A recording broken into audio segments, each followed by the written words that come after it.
I think the images tell a part of the story, and I think that's an important part of the story. But what you said and what you showed seems to juxtapose that there is this elite in Bangkok, and there are this poor, dispossessed, struggling people who had come and, quote unquote, seem to have invaded Bangkok, much to the consternation of the elite. Now, is that the underlying politics, what this represented, or is there some other issues as well?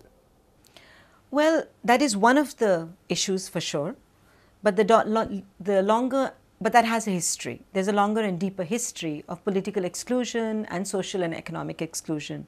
Majority of the people who were at the demonstration site and who are part of the UDD, the United Front for Democracy Against Dictatorship, are people from the northeast and northern parts of Thailand, the rural areas.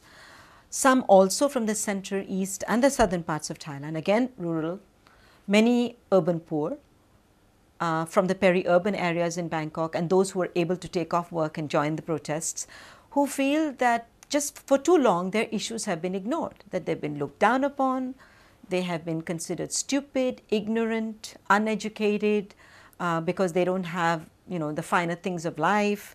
They don't have access to the same economic opportunities and social opportunities that urban and the upper classes and even the middle classes have. And, to add insult to injury, their choice of a political leader was overthrown by Thaksin Shinawatra, by an establishment who could not stomach the vision of capitalism and the model of capitalism that he was bringing. And I think it's important to keep in mind that the UDD, the United Front for Democracy Against Dictatorship, is a mixed bag. Majority of the members are the voting base of the Pheu Thai party. The Pheu Thai party is a third avatar of the Thai Rak Thai party, which was Thaksin Shinawatra's party. Now, Thaksin Shinawatra is in exile, but the voters still say he was our man. And first you put out a coup, you try to get rid of him, so there was an actual coup, a military coup. It's 2006. 2006, which was publicized everywhere. After that, there were elections, and the man who they tried to get out from the coup, his party won a resounding victory. They tried to then there were election fraud, various things. There were definitely some basis for the allegations of election fraud and those kinds of complaints that were brought on the electoral process.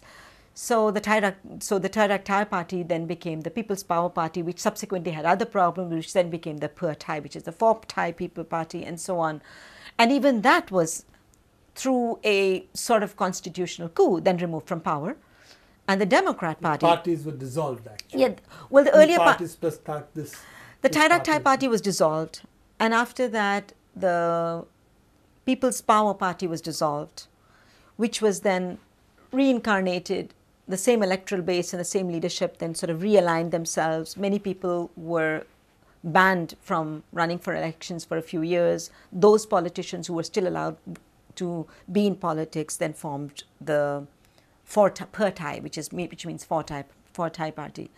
Now, these leaders, along with a number of other leaders who are not necessarily from these political parties, came together with a mass base all over the country to form what is called the United Front for Democracy Against Dictatorship, the UDD. The overthrow of the earlier political formation through what you call a constitutional coup on one hand was also on the other result of what we call the yellow shirts having taken over Bangkok earlier, apparently with the implicit support of the military as well as of the ruling elite. The king, who has been one of the major figures in Thai politics, seem also have given it indirect blessing. So in some sense, it seems to be a part of a longer struggles against monarchy and feudal elements, the military dictatorships which have been, I think we have had 13 military coups in Thailand. So all of it on one side. Yes. And new capitalist forces, Thaksin being obviously one of them, and also the people whom, as you said, are marginalized. Would that be a correct understanding of what the current conflict is all about? Yes, I think so. I think that sort of you've got all the elements of this very large theater that seems to it's a theater that keeps getting reenacted in Thailand. because there is a very large establishment. Some people call it establishment, some people call it aristocracy. The UDD gave it the term amat in Thai, which actually could mean either, could be interpreted as aristocracy or establishment. And they called themselves prai, which actually means commoners. And by using this terminology, what they were invoking is actually a pretty long-standing historical division between those who have access through political, social networks, and of course also economic networks. So old capital, sort of, in a sense, but old capital mixed with business, mixed with the Mandarin class and so on, which keeps expanding, but which certainly needs a labor and an underclass and a whole agrarian class to keep it in business. Now when Thaksin came to power, he is not actually a commoner. He came from the police. He had access. He has tremendous social access and political access. So he was able to amass his wealth by using the old boy connections as well. But what he did was he was a new face of capital. He was a new model of capitalism. And so from that point of view, yes, he challenged and said, I'm a commoner.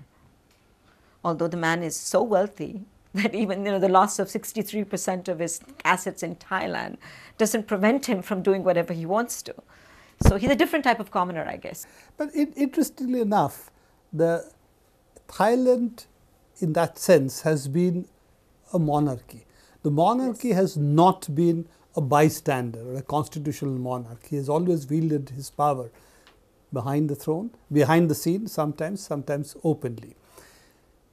It's interesting that the Western media has really not focused on what was in some sense a Republican or a democratic upsurge. The way, for instance, they would focus on elections in Iran, the problems of Iran and so on. Thailand seems to have had a very different treatment in the media. What do you think of this? Well, I think part of it might also be the laws and the rules that govern or that allow people to be able to express their views in Thailand and on Thailand. I think one of the Australian broadcasting corporations, they did, I think it was ABC, they did a very interesting program called Thailand, the Untold Story, the story of the challenges and the controversy around the succession. And there was a huge hue and cry among the government. Basically, the government itself, not even the palace. The government came out and said this was absolutely wrong. ABC should not be airing such a thing. The I think the Australian diplomats or the Australian embassy was smacked on their wrist, and the Australian embassy said, well, we can't control what a media channel does. But that program is now not available. Try looking it up. And there have been media groups, there have been the press, Thai press as well as international press, who have tried to raise this issue, saying we really need to discuss openly what is the nature of this upsurge. What do you think are the long-term implications of this? Do you think it will go back to lid being put on all this and continue for some more time, or do you think it is potentially shaping up to be a conflict which will finally see changing the face of Thai politics and society, with new capitalist forces perhaps coming in, yes, but the old order in some sense perhaps being forced to concede power? No, I don't think so. I think this problem is here to stay. It's going to simmer and it's going to erupt if the long-standing inequalities, political exclusion, social and economic exclusion are not dealt with in a just and fair way. Thanks, Shal. I hope that we can continue this next time you're in India. We can look back and see what has happened in the meanwhile. Thanks. Thank you. Bye.